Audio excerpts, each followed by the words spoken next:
Professor Black Ops. You see it, let's get it. Zelle No Refunds. People are getting their Zelle account hacked. It's not Zelle or their bank accounts. They're giving hackers access to their phones, but they're actually blaming Zelle and the banks to get a refund. And I guess they're tired of it. So let's look at this quick article and kind of go through it real quick. Fraud is flourishing on Zelle.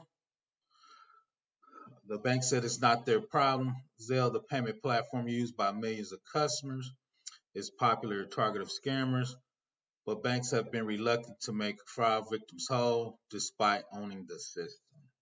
So that's the debate, actually, who owns the system and, who should pay for it. Let me see if I can make that a little bigger. Hope everybody's having a good Tuesday. Let's make that a little bigger. I'm usually just reading it though. Let's make it a little bigger. So if you want to check it out, you can.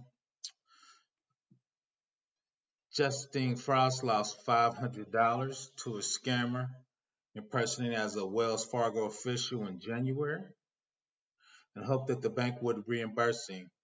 Mr. Faunce, a longtime Wells Fargo customer, had immediately reported a scam involving Zelle, the popular transfer app. Zelle is super popular, of course, among banks.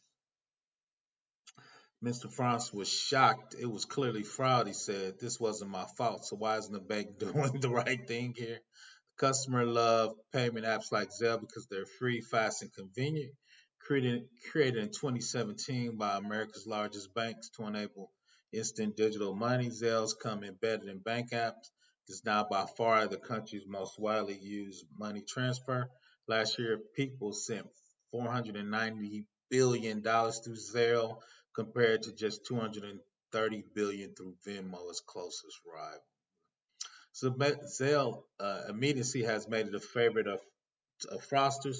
Other type banks transfer a transaction involving payment card takes at least a day to clear. But once crooks scare or trick victims into handing over money via Zelle, they can siphon away millions of dollars in seconds. There's no way for customers, in many cases, the banks itself to retrieve the money. Nearly 18 million Americans were defrauded through scams involving digital wallets and personal payments apps in 2020. Organized crime is rampant, led to fraud analysts a couple years ago. We were just starting to talk about it on apps like Zelle and Venmo. Now it's common and everywhere. Banks are aware of the widespread fraud on Zelle. Mr. Franz called Wells Fargo to report the crime. The customer representative told him a lot of people are getting scammed on Zelle this way. Getting ripped off for $500 was actually a good thing, Mr. Frost said to the representative told him, because many people were getting hit for thousands of dollars, man. So you lucky you just got 500 stolen. So um, that's him, I guess, right there. Well, Fargo later sent him a note saying he did not consider his loss to be a fraudulent. It's not clear who's legally liable for the loss. Banks said returning money to defrauded customers is not their responsibility, since the federal law covering electronic transfer, known as industry as Regulation E, requires them to cover only unauthorized transactions. And they're a fairly common scam that Mr. France fell prey to, tricks people into making the transfer themselves. So if they make the transfer, it's not an unauthorized transfer, right? Victims say victims say because they were duped into sending the money, the transaction is unauthorized. Regulatory guidance has so far been murky. When swindling customers are already upset to find themselves on the hook, search of other means to redress, many have engaged to find out that Zelle is owned and operated by the banks. It's like the banks have concluded with the sleaze bags on the street to be able to steal money. Another victim said in late 2020, Barth was hospitalized with COVID uh, 19 and his phone disappeared from his hospital room. A thief got access to his digital wallet and ran up charges on his credit cards, took out cash at an ATM, and used Zelle to make three transfers totaling 2,500. All three accounts were at Bank of America. Mr. Bart has been a customer there for 30 years. When he filed fraud report, the banks quickly refunded his cash and credit card loss, but it denied his claims for the Zelle's death, saying that the transactions were valid by authentication code sent to phone that had been previously used for that account. Bank of America essentially saying that Zelle transactions were authorized even if his phone was stolen. Right, so that's the murky part of it. They're like, hey, the bank's like, we're not responsible for your phone authorized this. Mr. Bart was livid. I filed a grievance with every agency I could get my hands on, locally and nationally. Every response I got was useless. After the New York Times contacted the Bank of America about Mr. Bart's case, it refunded his money. A bank spokesman said the decision was based on new information provided in late February. Now they were getting bad press. That's why they refunded that money. You can get it picked up by a major news paper or a show right there. Refund your money. Bart's phone disappearance while he was hospitalized with COVID-19. A thief was able to access his digital wallet. My thing is, if your phone was stolen, if you got a passcode on it, all right, and other codes on your Zelle and your other things, the crook shouldn't be able to make those transfers, right? Zelle Network is operated by Early Warning Service, a company created on by 7 banks. I didn't know that actually. The 7 banks are Bank of America, Capital One, J.P. Morgan Chase, PNC, Trust, U.S. Bank, and Wells Fargo. Early Warning, based in Scottsdale, Arizona, manages the system technical infrastructure, but has 1,425 banks and credit unions that Zelle can customize the app and add their own security settings. Former executive Early Warning, who is now a payment consultant, says banks haven't done enough to educate customers about the risk of Zelle. He suggested that customers treat Zelle as they would cash. Don't hit the button to send this money unless you would hand this person $100 and walk away. Because the moment you send it, it's gone. It's hard to tell exactly how much fraud takes place through Zelle because banks are required to publicly report the loss. Banks said that they take fraud seriously and constantly making adjustments to improve security. But police reports and dispatch from industry analysts makes it clear their network has become preferred tool for grifters like romance scammers, currency con artists, those who prowl on social media sites and advertising concert tickets, purebred puppies, only to disappear with the cash.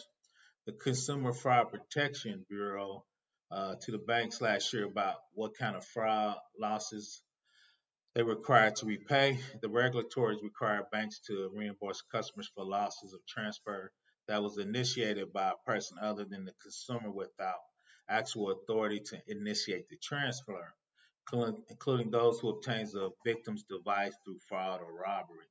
The guidance set off all kind of bell alarms among banks advisor and consulting firm that specialized in the payment market. Until then, the bank's point of view was pretty much sorry, customers, it's on you. Still, a consumer agency does not address who's responsible for fraudulent induced transfers. The customer physically hits the button, right? So if you trick, if you hit the button and you got tricked, right, is that on you or not? The CFP is aware of the problem and consider how best to address it, the spokeswoman said. The scheme that ensnared Mr. France, some bankers call it me-to-me scams, has been so common that it's a staple local news reports and police blotters. Yeah, I see. I probably do at least a Zelle video a month. The Consumer Bureau has been barraged with complaints. In Pennsylvania, the surgeon reports about the scam prompted police to issue a warning. The precise mechanics vary, but it's typically a psychological con that involves tricking a victim into surrendering sensitive information. Don't ever give sensitive information out of the phone. Once again, treat it like you're handling money. It started with a text message that to appear to come from Wells Fargo fraud department, asking him to verify if he had made a payment through Zelle. Moments after he texts back no, the phone rang. The caller ID flagged the number as Wells Fargo. The man on the line identified himself as a Wells Fargo employee and told Francis that a thief was trying to empty his bank account using Zelle. To stop the transaction, Mr. Francis would need to send the money back to himself. Behind the scenes, the thief had linked his account, which I saw was at Wells Fargo, to Mr. France's phone number. To use Zelle, the customers link either their email address or their phone number to the Zelle account. Mr. France did not have his Zelle account linked to his phone number. That allowed a scammer like France's number to attach it to his own Zelle account. The thief then instructed Mr. France to send $500 to his phone number, assuring him that it would route the money right back into his account. Mr. Faunce ended up sending money to the thief's Wells Fargo account. The thief was able to sidestep the bank's two-factor authentication process by asking Mr. France to read out the verification code that Wells Fargo sent to his phone. Right. So once again, that verification code is sensitive information. Don't ever give that to anybody over the phone. It was only when the caller told him to repeat the procedure and send another 500, this time from his saving account, that Mr. Frez got suspicious. He didn't have that much in his second account. A genuine bank representative would have known that, right? So these are the text messages he was going back to the phone. That was his account number. Once again, they sent him that MFA pin. An example how scammers operate through Zelle. The text was genuinely from Citi, but it had a scammer on the phone was guiding a customer to verify a money transfer that actually ended up in the scammer's bank account. Another Wells Fargo, Julia Gibson lost 2,500 to a similar scam in October. After she reported to the fraud to the bank, he gave her a provisional credit for the lost cash. But in January, the bank abruptly rescinded the credit, sending her balance to zero and incurring overdraft fees. The bank had decided the loss wasn't fraudulent. What was so frustrating about the whole thing was that the customer service representative I talked to told me so many people had experienced this. Once again, Zelle fraud is running amok. Just be safe out there. So, um, another one, Ken Page, one more psychotherapist and author who lives long, had 19,500 taken from his account in November after he received a spoof text alert and called that appeared to come from a Citigroup phone number. Remember, people can spoof phone numbers. So once again, be safe. Cybersecurity streets are dangerous. Be careful with those cash apps, all of them, Zelle, PayPal, Cash App. They all are dangerous. Once again, Professor Black Ops, cybersecurity for the people. Have a great week. Please subscribe.